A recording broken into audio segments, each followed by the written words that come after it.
Okay, Shabnam, can we start? Yes. Okay, good. So let me share my screen.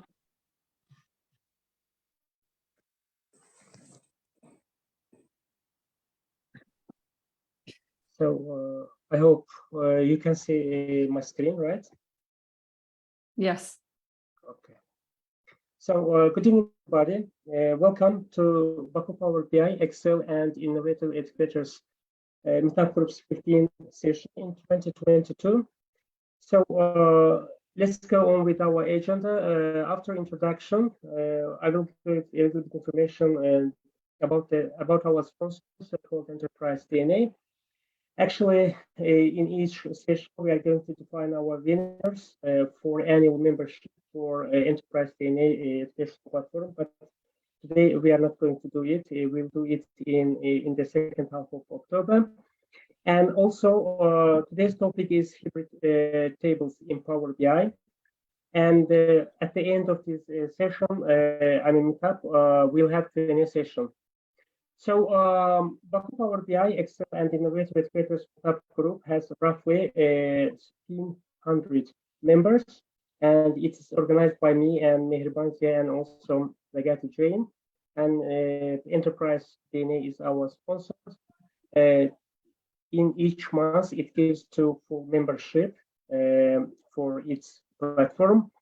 And here in Enterprise DNA platform, you can get the necessary information about Power BI and also other Power Platform products. So as for today's speaker, we are going to welcome Shabnam Watson, who is coming from USA and who is going to talk about hybrid tables in Power BI. I hope in next minutes she will be giving the necessary information about herself and also topic. As for next speakers, we are going to have Artsem Zharko. Actually, he's coming from Belarus, but living in Azerbaijan. And also Elkhan Yusupov, who's from Azerbaijan, but living in USA. Artsem Zharko will be talking about Power BI and ClickSense. But Elkhan will be delivering speech about Azure Fundamentals exam. So AZ 900, if I'm not mistaken. And this session is recorded and lively streaming. It's lively streaming in so-called Excel World Facebook page, and also in my YouTube channel. You can find the recorded version of previous sessions. And this is all from my side, and our next meetup session is going to be happen on November 11th, 2022. So I hope and still believe that I will also welcome you on that day. So I would like to start sharing my screen. So stage is yours, Shabnam. Okay, one moment.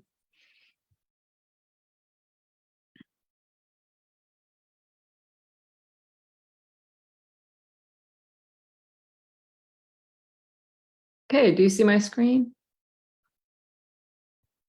Yes. Okay, perfect. Yes. All right. Hello, everyone. My name is Shabnam Watson. I'm a speaker, blogger, and Microsoft Data Platform MVP. I have been working with Microsoft data products for 20 plus years now.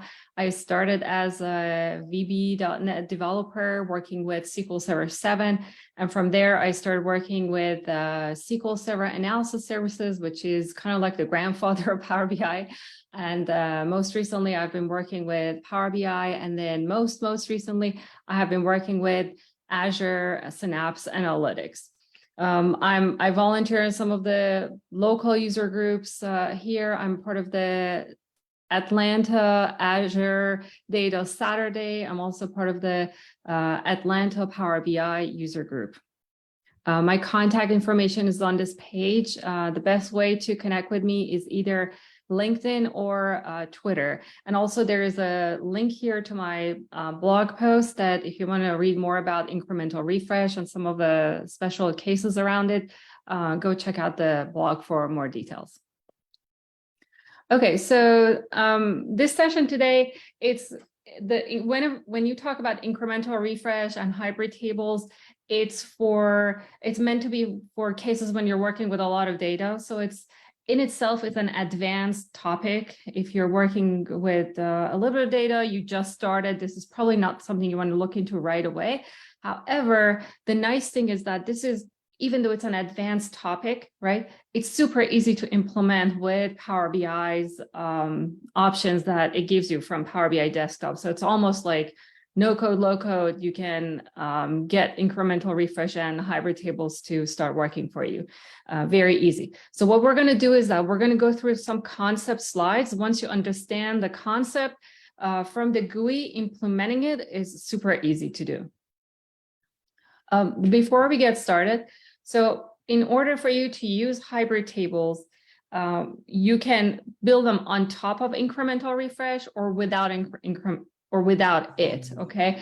The option that's available from Power BI Desktop and the one that we're going to be looking at today is the one that we're going to build on top of incremental refresh because it's the easiest way to set it up. Now, the hybrid table option, it's a section of what you do on top of incremental refresh, right?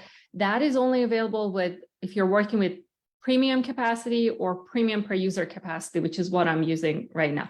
The incremental refresh is available everywhere, even if you have a pro license, just working with a shared capacity, right? But the hybrid option, you must be using either a premium or premium per user capacity.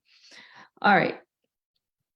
So Power BI Desktop, as you know, it's both a reporting tool and a modeling tool, right? When you are using it as a reporting tool, you're connecting to someone else's model, you're creating your visuals, you're not actually bringing in data, you're not defining relationships, right? So in these cases, when you live connect to someone else's model, you're just a report builder, you're not a modeler. In these scenarios, you don't deal with incremental refresh or any refresh or hybrid tables, right? Hybrid tables and incremental refresh come into play when you are the modeler, right? So when you go to get data, that means you are the modeler creating a model, right? And it's something that you can do to make your data load faster. So that's the whole point with incremental refresh, is to be able to load your data, refresh it faster, more efficiently. And then with the hybrid, you want to give people the latest data quicker, okay? But we'll get to that. So Power BI has different table storage modes, right? So they can be all in import or direct query or composite, which is a mix of the two. And then the last option, the newest one, is a hybrid. The hybrid is one table that's part import, part direct query, okay? But let's go and find out what each one of these mean. All right, so when you're creating a model, when you say get data, Power BI asks you, do you want the table to be an import or direct query? Import means that Power BI will bring a copy of your data in and loads it into Power BI Desktop, or later on into Power BI services if you're working with a service. In either case, you are moving a copy of your data from your source system to Power BI's memory. Now, Power BI is super efficient at storing this data. It uses a columnar memory-based storage engine, which is called Vertipack. If you follow best practices, it's going to compress tremendously well. So you can sometimes, the best case scenario, you can achieve 90% compression rate compared to a SQL Server table. So this is best for most projects. So most projects should use import mode. Opposite of import mode is direct query, okay? With direct query, you don't actually move the data stays in your backend, but in Power BI Desktop, you're just defining the relationship. So essentially, you're telling Power BI how to form queries, how to write queries to send them to your backend, okay? So this is called direct query. Every time someone opens up a visual and looks at the visual, the actual query is being answered by your backend.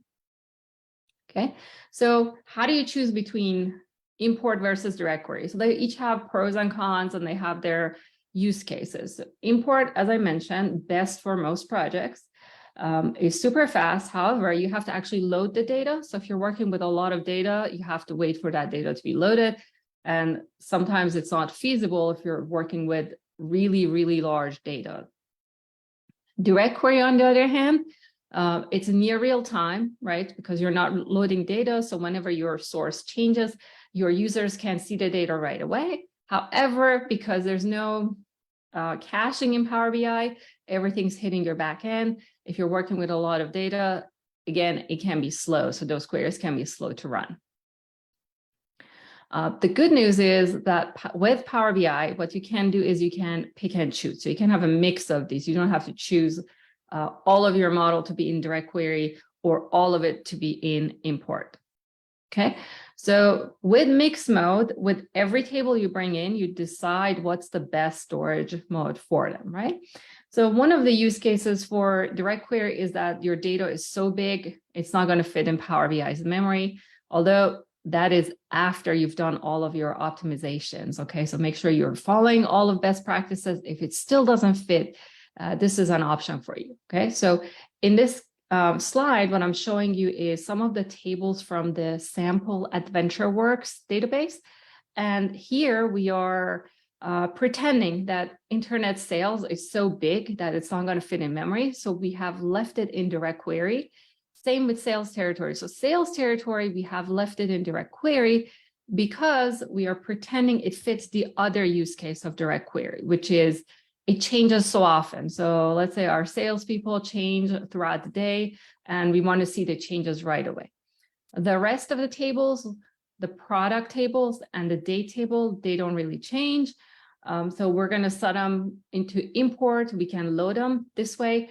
If someone goes to a Power BI report and selects a dropdown on the product table on a filter, then it will load quickly and fast, right? So we have sort of like best of both worlds here, right? So queries are answered either from memory or from the backend, okay? Now, if someone asks for in a visual from Power BI, right?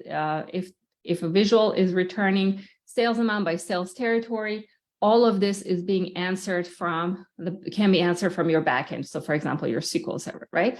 But if someone asks for sales amount by product, for example, well, this one is a little bit problematic with what we got on the screen. And the reason for it is even though product is in memory, sales is in the backend. And in order for this join to happen, that join has to happen in Power BI's memory. So you will get a copy of all of internet sales, okay? And it's going to come to Power BI's memory, and that's where the join is going to happen. But remember, the reason we didn't bring, in this case, internet sales into memory is that it didn't fit, right? So this is going to be problematic. This query is going to most likely timeout and not perform, or it's going to be super, super slow. So this is not the best thing to do. The good news is Power BI has something else for us, and that is called dual storage mode. So with dual storage mode, what it means is that Power BI knows that there are two copies of the table. So it brings a copy of the table into memory, but it also has permission to go and work with the copy of the table in the backend. So in this example, if we set the product set of tables to dual, then our previous query, that was the problematic query, when that query comes in, Power BI will use the copy of the product table in the backend. So we'll let the backend do the join and only sends us the results, right? So this query is going to perform much, much better than if we had left our tables in DirectQuery or import. All right, so now let's talk about data refresh. Anytime we are talking about Power BI data refresh, right? We are by default talking about import, because remember, DirectQuery doesn't actually move the data. So data refresh, incremental refresh, it means that we are working with import tables.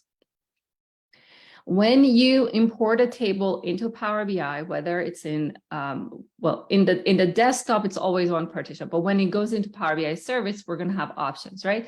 By default, if you don't do anything, when you do a refresh from Power BI service, all of your data from your fact table will get pulled into that one partition into Power BI service. So one partition on this side, one partition on the other side, okay? Now with incremental refresh, the idea is that you would only refresh what you need, right? So if you have historical data that hasn't changed, you don't need to load that every single day or every hour if you're doing hourly refreshes, right? So for example, if you look at this table, if we look at our fact internet sales, and we have data here from 2018 to March of 2022. If only the data for the last 3 months change, it doesn't make sense for us to reload this into Power BI service every single time. So what we can do instead is to tell Power BI to only refresh the last 3 months. So what would happen is that with the initial refresh, so the first time you refresh from Power BI service, you will pull all of the data like before, okay? But the next time you do refreshes for the next days coming, or for the next hourly refreshes, you only pull in the data for the last 3 months. So you can see that this makes an incremental refresh by default go way more faster than just the regular refresh, right? Even your initial load of all of your data, even if you do it all at once, it can go faster if your backend SQL Server, for example, can handle multiple queries at the same time. And if your backend is indexed properly, then your whole load will go faster as well. Okay. So some of the benefits, we talk about this, so the whole load can go faster. Because your refreshes happen faster, they're more reliable, because if your refreshes are taking every time, they're taking half an hour, or longer, then there are chances that you run into a network problem, a hiccup in the backend or Power BI service. So your refresh is going to fail, right? So we want the refreshes to happen faster also for reliability reasons. And then not to mention, you are sending fewer queries to your backend. So there is less pressure on your backend. You will have a happier DBA. And all in all, incremental refresh makes it possible for you to work with large data sets that sometimes with large data sets, it's just not feasible for you to do even their first initial load, because there's so much data, you're not going to fit in the 5-hour refresh window. So you will just time out. Okay. So with this incremental refresh, you will partition your data, and then even for your first load, you can go one partition at a time. So you're not doing the whole thing in one chunk. All right, so some considerations for the partition. So you will you have to make sure that when these partitions are going to have filters, they're going to say where date equals January, February, and March. You're going to make sure that that filter is being pushed to your backend. Otherwise, your incremental refresh can actually be slower. So Power BI does give you some warnings about this, but you have to be careful about this. If it's not able to fold your query, meaning that it's not able to send that where clause to the backend, what will happen is that for every single one of your partitions, it will bring all of the data and then apply the filter. This is what we don't want it to happen. And I've actually seen this. Some people enable incremental refresh, and then the refresh goes slower, and most likely this is the reason for it. Okay, now incremental refresh, you can enable it from Power BI Desktop. You right click on the table that you want to enable it, and then you will tell it how many months or years of data you want to keep, and how many months or days of data, for example, you want it to be refreshed with each additional refresh coming. All right, so that's incremental refresh. Now, hybrid tables are a newer option that have come to Power BI. With hybrid tables, you have one table, and this one table has two sections. One section is an import. It has been imported into Power BI's memory, and one section is in DirectQuery. So this is not dual, okay? Dual is, it's one table, and Power BI knows either to use all of it in Power BI's memory, or go back to the backend SQL server. This is different. This is an imported table that has a section at the end that's DirectQuery. Okay. So for example, for the case of internet sales that we were looking at, internet sales before March can be imported. And then the data for the March, let's say that it's still changing. We're in the month of March. So we want to leave that in DirectQuery because in this example, our users cannot wait for our next refresh window. Okay. So looking back at the same example, you can see here that with the first load, data from 2018 to February of 2022 is loaded. March is not loaded because March is in DirectQuery, okay? And then with every next refresh after this one, we're still doing incremental refresh. So from 2018 to 2021 is loaded once.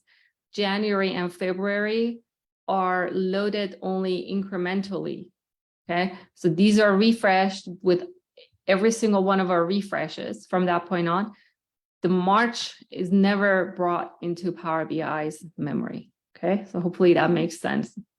So one of the easiest ways to enable hybrid, the hybrid option is to just use a toggle that's available in Power BI Desktop. So once you enable incremental refresh, it has an option at the bottom that says, get the data for the latest partition with DirectQuery. Okay, and that's what I'm going to show you today.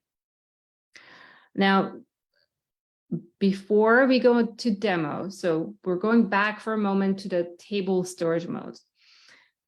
Now, remember that dual setting tables, that dimension tables that work with fact tables that are in DirectQuery is best practice, right?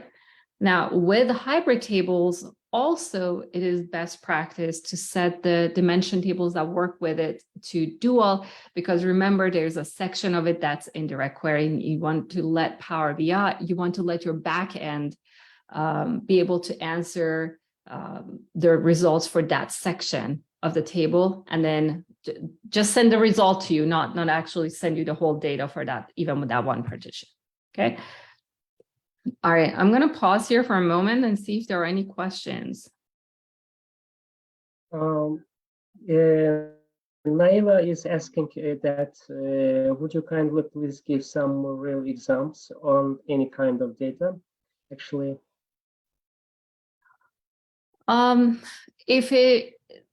I wondered, is the question about like how much data or like what kind of data DirectQuery is good for? Like if the question is like, when would you want to use DirectQuery, right? If it's for near real time, then that's really a business question. So if you have a scenario where your data is changing throughout the day and you can't wait for DirectQuery, you can't wait for import, then DirectQuery is your only choice. If you're talking about the quantity, okay, I see it's about the quantity. So if you are, now remember, with incremental refresh, you can use it with a pro license, even though you can't take a peek behind the scenes, but with a pro license and a shared capacity, you can use it, okay? Now with the pro license, you have the 1 GB limit on your data set, okay? So if you use DirectQuery with that, you can work with more data, right? You can have, if you're reaching 1 GB, your 1 gig limit, then you can switch to DirectQuery. Now, if you're working with the premium or premium per user, where your Power BI data set in Power BI's memory can grow larger, then you can, that ceiling is raised, right? It's in order for you to know that, like how big your Power BI data set is going to be, it's the best way to do it is to take a section of your data and put in a Power BI data set and see how much compression you are reaching. It's kind of hard to predict 100% because not only depends on the number of rows, and columns that you have, but it also depends on how many different values you have in each column and what type of columns you have. So if you are following best practices, meaning separate date time columns, turn off the auto date time, you should be able to reach a really good compression rate. I would say when anything under a million rows and under, you don't need to partition. Okay, so or you should fit in Power BI's memory in import for a typical data set. So it's kind of hard to quantify that, but I hope that gives you some answers. So we're talking about with the incremental refresh, we're talking about millions and millions of rows, right? And it also, the other thing, it's not just the number of your rows, it also depends on your backend performance, right? Because if your backend, for whatever reason that you're working with, your SQL data source, if it's slow to produce those results, then you may benefit from partitioning as well. Okay, so let's go to demo.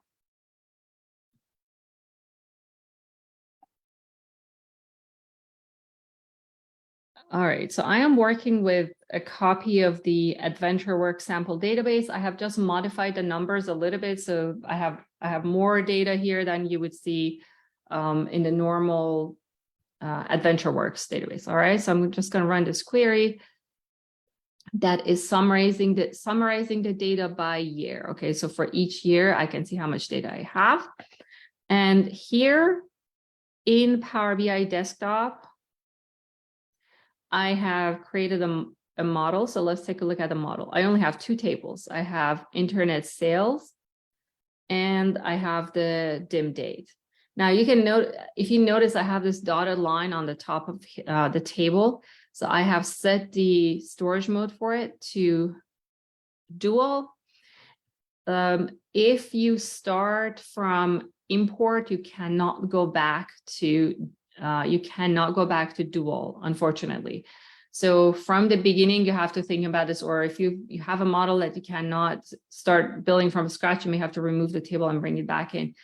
For fact internet sales, you can see that the storage mode is on import. Okay, see, when it's import, I cannot go back. So for those dimension tables, if you're working towards incremental refresh with the direct query option, with the hybrid option, so from the get-go, you need to think about this dimension table. Okay, all right, so if I right click here and go to incremental refresh, Power BI gives me some information, that the benefits, and then everything's ready here. But let me do something that I forgot to do. So it should have told me that you don't have any parameters. If you don't set up any parameters, it doesn't let you get started. So that's one thing I need to reset, and then we'll start again in just one moment. Okay, so I'm going to go to transform data, and here I'm going to undo what I did. So I'm going to take out the filters that I had applied, and I'm going to delete these, and then we'll go from there. Okay, so I'm going to delete this so I can show you. There we go. All right. And I'm going to hit close and apply so I can show you that error message. Yes, and it's warning me because I have set up incremental refresh for this file before. Okay. So I don't have a lot of data here, but with even this little number of rows, you will see that there's a slight difference between incremental refresh and a whole refresh. All right, so let's open up this one again. So you see now it says before you can set up incremental refresh, you need to set up parameters. All right, so let's go and set up parameters.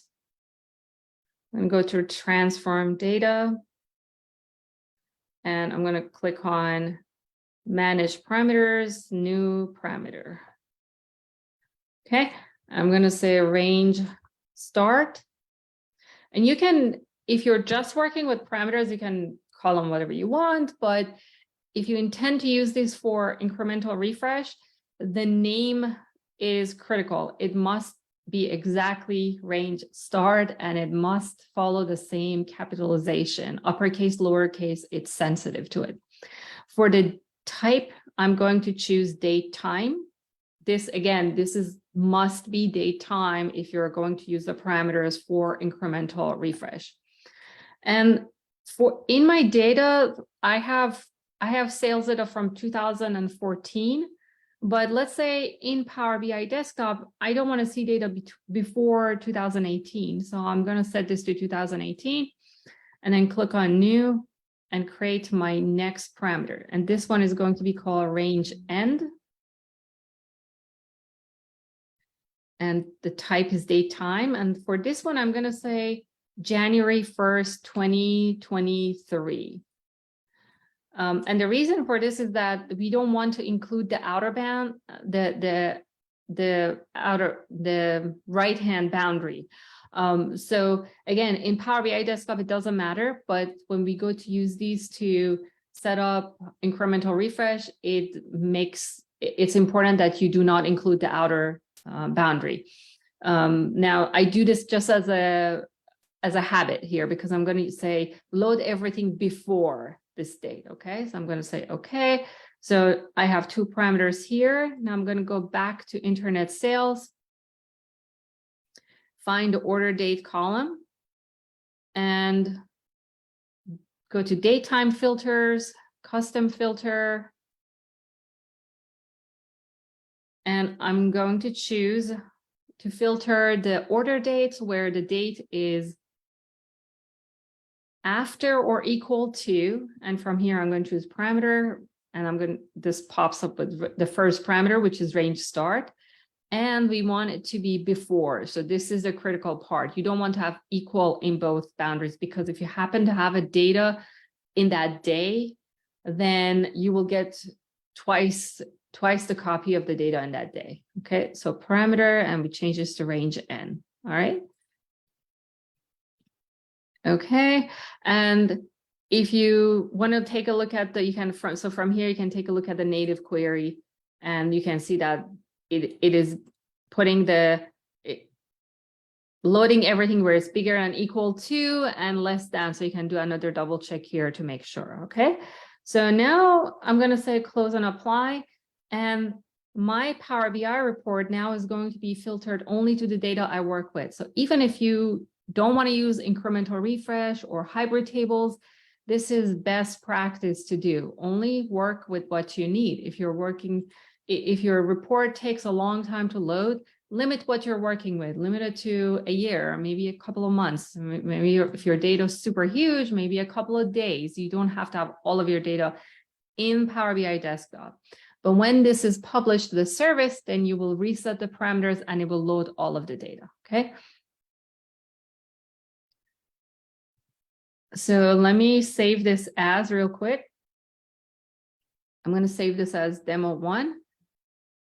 And then we are going to publish this to Power BI service and take a look at it. All right. So I'm going to send this to refresh demos.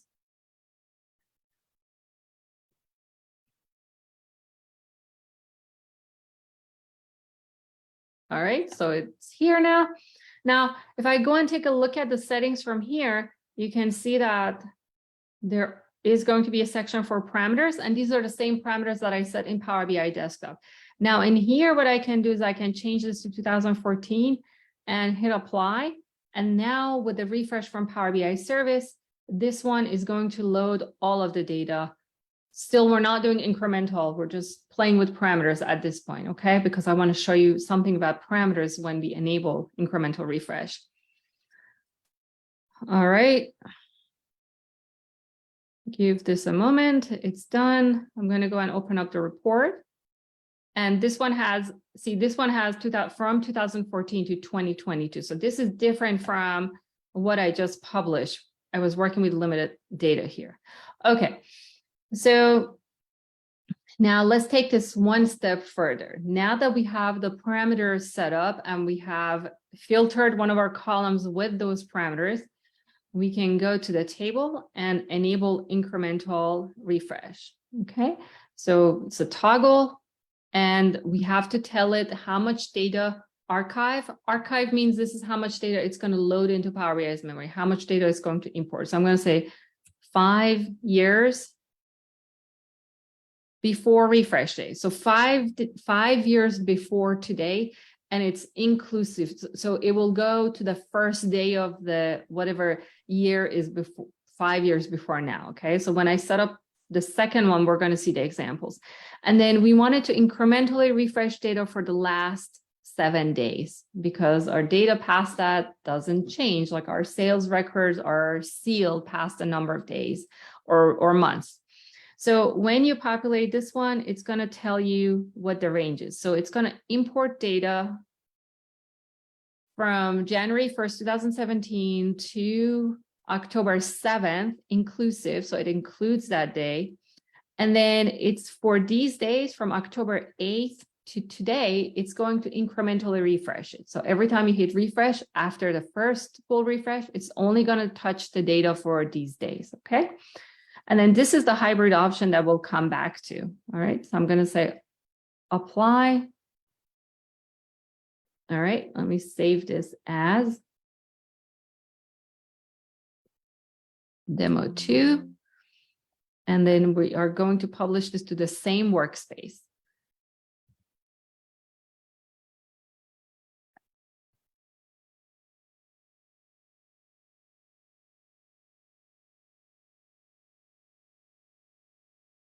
Okay, so this time we have enabled incremental refresh. Okay, so let's go and take a look at a couple of things. So I'm going to go to settings again and take a look at the parameters.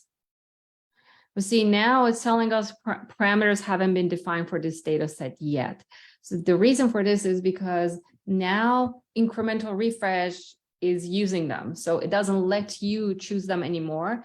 Now incremental refresh is going to use the parameters to define boundaries for each parameter, for each partition. Okay.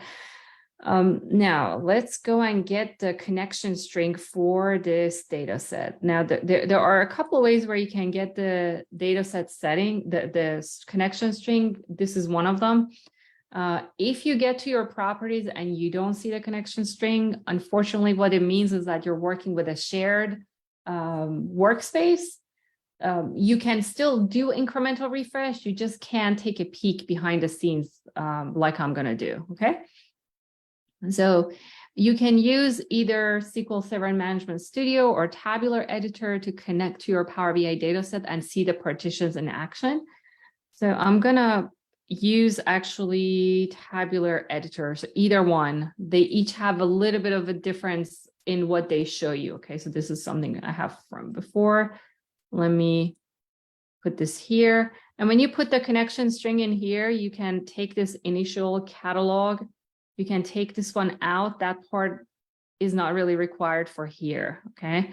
So I'm just going to put refresh demos and we are going to connect. And this shows me all of my Power BI data. So I'm going to choose the second one, which we just published, and then you can see the partitions. All right. So let's go to tables and partitions. And wait a minute, we only have one partition. So we told it to incrementally refresh, right? But there's only one partition here. Now, the good news is it honored our where clause here, but it's still one partition. So the reason for this is that with incremental refresh, the first time when you publish your data set, it only creates one partition. It's the first refresh that you start from Power BI service that actually generates the partitions. All right. So we're going to go back to Power BI service and do a refresh. So now Power BI, this is our first refresh, it is pulling all of the data. Okay. And not only that, it is, so it's pulling, oh, hold on. Yes. So it's pulling all of our data and it's applying the partitioning policy that we defined for it. So whatever we defined, this is now the time for it that is going to go and generate those partitions. All right. So let's go back here and reopen that same data set.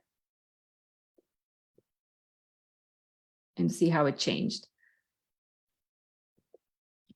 Okay, so under tables, partitions, and now you can see that it has generated the partitions based on what we defined for it. So you see from for the past 5 years, it has created yearly partitions, and then it needs to get to the last 7 days, but the way it does it is that it creates the biggest possible partition chunks it can to get to that. So if you were to do this, for example, in January, you would have seen monthly partitions here. So no, not in January, like in February, you would have seen January would have had its own month. So depending on when you actually start this, you're going to see different partitions until it reaches the grain that you have defined. All right. But then over time, as next refreshes come in, Power BI will maintain this partition. So it will merge these smaller partitions into bigger partitions. So when we go into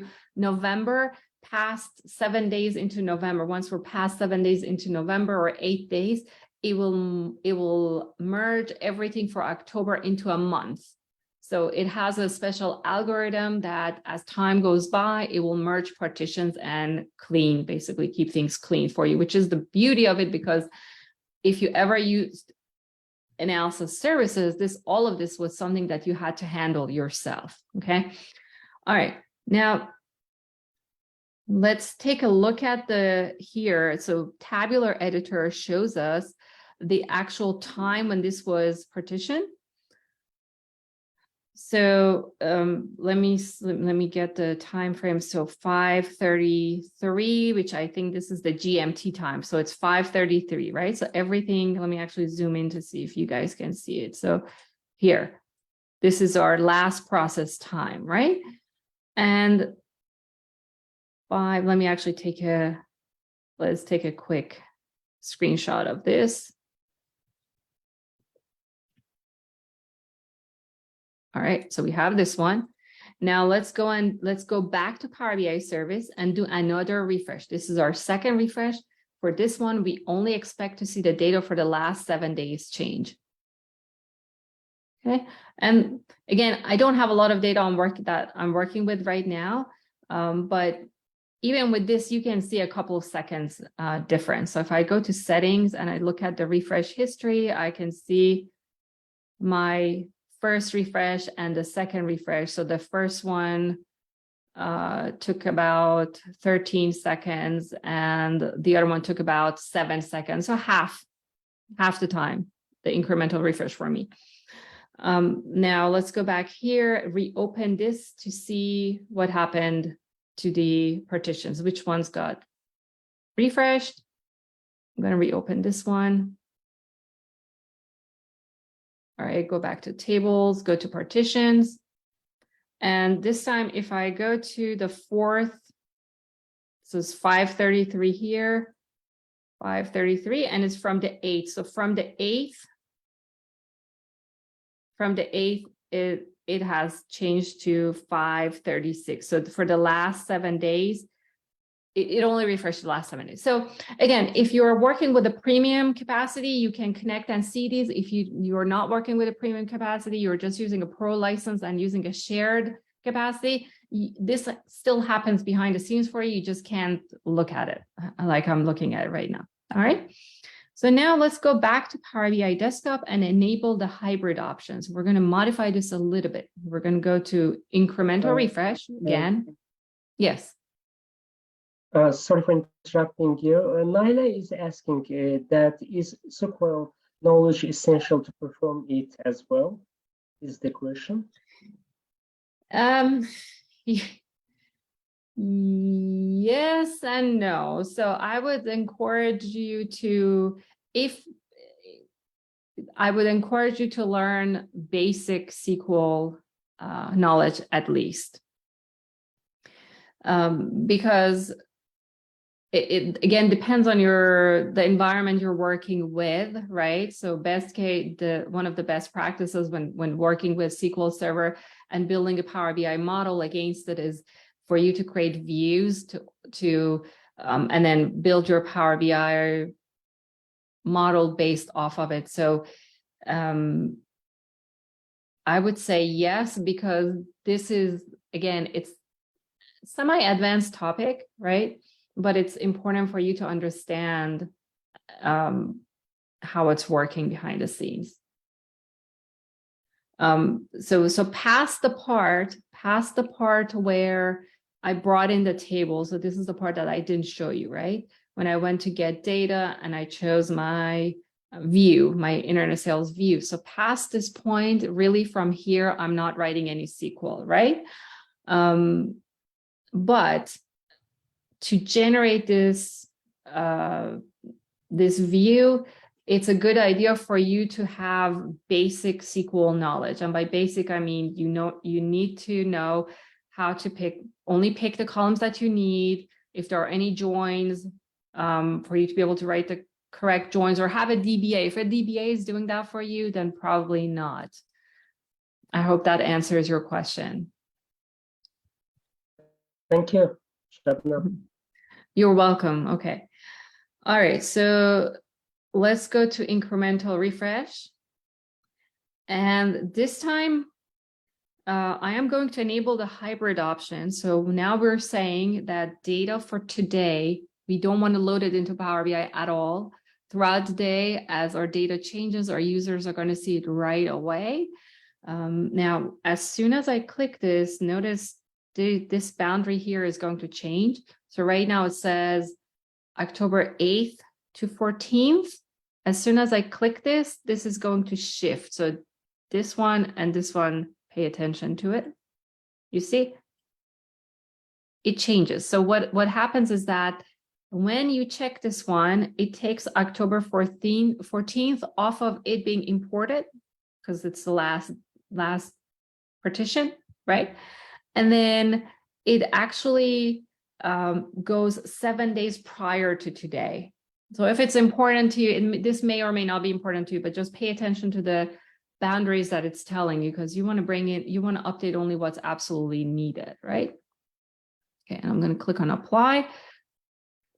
And now this table is a hybrid table. Even though from here, if you look at it, it looks like an import table, but it's hybrid, right? Let me save this one as, I'm going to save this one as 3.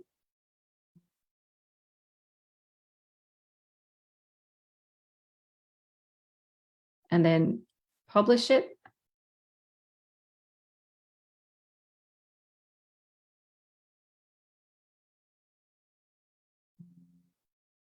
Okay, so before we go there to Power BI service, let me show you. So this is a report that I have. It's super simple. It shows sales by year, and then for the last 2 months, although I need to modify this real quick. So we are looking at September and August. So let me change this one real quick. So I don't have relative dates here, so I'm going to change this to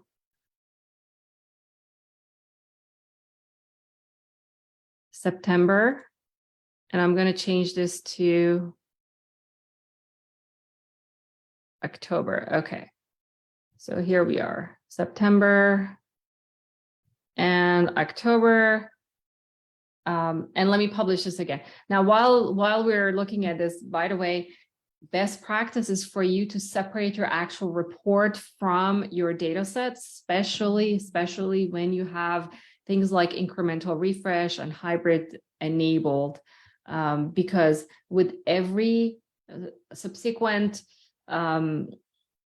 deployment or publishing, you're going to overwrite what you have in the service. So if you just want to change something in your report, you don't want to break your data set. You don't want to reset your refresh policy, right? So what I'm showing here is just for demo, but this is not the best practice. Best practice is to separate your reports from your data sets, okay? All right, so we have now data for September and October, and what we're going to do is that we're going to go and update the data for October 1st, October 13th, and 14th with SQL and see how that changes in Power BI service, okay? So first of all, let's go and reopen the model we'll open the new model from Power BI service. So now I'm going to open demo 3, and let's take a look at the partitions. It's still one partition. So let's go and do our first refresh from Power BI service. There we go. So this is our first refresh. This is now pulling everything except today's day, because today we told it to keep October 14th in the backend. We don't need for it to come in. Okay. Back to tabular editor.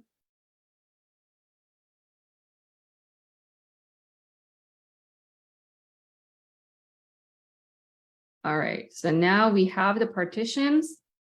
And now if you look at the partitions, you will see that up until the 13th, everything says import here, right? And for the 14th, now it is saying that it is DirectQuery. So that is your hybrid table. So now this is called a hybrid table because it has 2 different kinds of partitions in it, okay?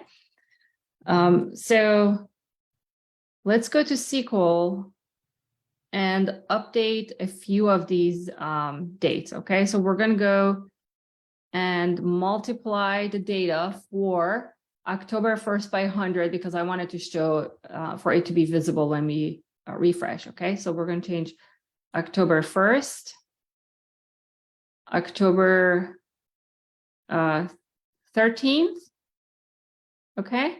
And then we'll come back to October 14th in a second, all right? So let's go and open the report. And I'm gonna click the page refresh. This is not the same thing as a data set refresh. This is just the page refresh. And for a report that is based off of an imported model, it doesn't change anything, right?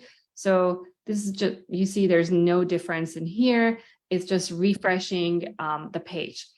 Okay, now we're going to go back to Power BI service. We're going to go here and go to the data set and do a refresh. Now, this is our incremental refresh. What we expect to happen is we expect it to not reload data for October 1st. We only expect it to load data for October 13th. So let's go back to the report.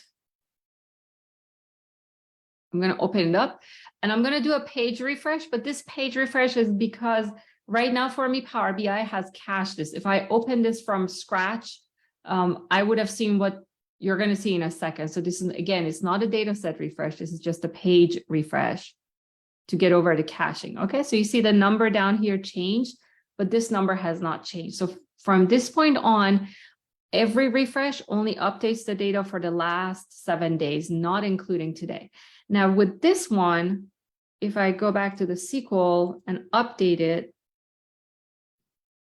okay, I'm going to multiply everything by 100 and then come back to here. For this one, I don't have to do a data set refresh because that one is in DirectQuery. So the moment I hit this refresh, it will submit a query to a SQL server and it's going to show me the new results. There you go. So this is the use case for the hybrid table where you don't have to wait for a data set refresh, whether scheduled or manual for it to show you the changes. And one of the use cases is people who have these dashboards built in and they want to keep it open. They don't want, even their users don't like to go and hit a refresh button up here. So they want the page to automatically throughout the day refresh. So you can, that's something you can set up from Power BI desktop and you can limit it from Power BI service, how frequently it can happen. And then what happens is that they leave the report open and throughout the day, when they come back to it every 5 minutes or whatever time frame you set it, it will automatically refresh the number for them. So that's one use case for the hybrid tables. Okay. Okay, yes, and yes, SQL. I see there's a question about the SQL. Yes, SQL, basic SQL is still recommended for everybody using with Power BI. It really, really helps you become a better, more efficient Power BI developer. All right, so that's the end of the demo. Let me go back to the slides and just talk about a few things from here. Okay, so while they're easy to set up from Power BI Desktop, they're not for every use case. For certain scenarios, they may not perform. You may not get the best performance for them. And I have some of them listed here for distinct count calculations or min-max over string columns. The other thing is if you're doing analyze in Excel, at the moment, they may not perform well, so you have to test these before you hand things over to your users. The other restriction is that hybrid tables cannot be used as aggregation tables, and they cannot have aggregation tables on top of them. And essentially, the reason is because it's a table that has two parts. It's the import part for aggregations that's preventing it, because you cannot create aggregations over import tables in Power BI. And because of that, you cannot create aggregations over hybrid tables. And we're not talking about min and max function, the aggregator functions. We're not talking about the sum, min and max DAX functions. We are talking about aggregations that are another performance optimization technique, okay? Just to be clear. And then because the hybrid tables have a direct query section to them, whatever limitations apply to direct query, you cannot have them here either. So they apply here as well.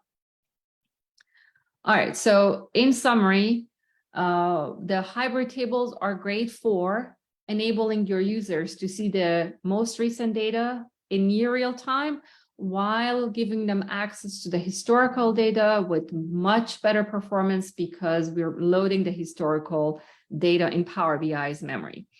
They are only available, the hybrid table, the hybrid option is only available in Power BI Premium or Premium per user licenses. And they can, if you set them up the way I showed you with Power BI Desktop, Power BI will take care of it for you. It will roll your partitions forward. It will manage them, maintain them. You can create partitions manually yourself as well, but that's more work. It's a more advanced use case. And then the scenario that we looked at, so the most common scenario is your recent data changes frequently. So you want your users to see it in near real time, and your old data doesn't change, but you want to give them great performance. So you use the built-in GUI option that we used. But there is another use case. It's again a more advanced one. This one you have to do manually yourself, and that is when you have historical data that no one looks at anymore. Your users are only interested in recent data. Historical data is only there for audit purposes, for example. In those cases, you want to bring in the new data, leave the old data in the backend.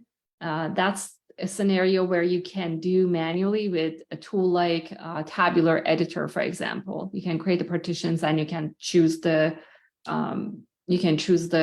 storage mode for each partition, but then you have to maintain these yourself over time. I will send the slides, Ilgar, I will send the slides to you. I don't know if you can share them by email or if there's another place where you can post them. I have references to some of the material that I showed you today if you want to read more. And with that, thank you so much. I'm going to look in the chat to see if there are any questions.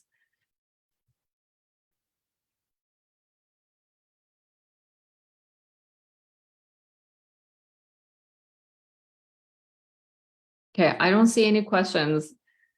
So Ilgar, I guess it's back to you.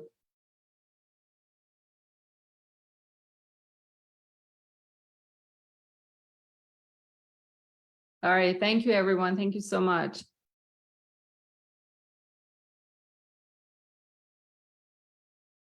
And feel free to connect with me on LinkedIn or on Twitter, and If you have any questions, either one of those, you can send me a message. I'm more than happy to answer.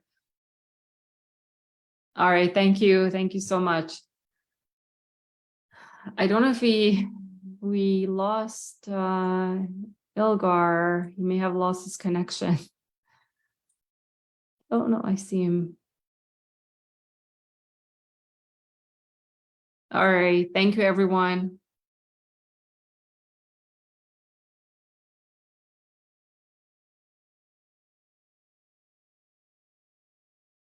All right, bye. Thank you, everyone.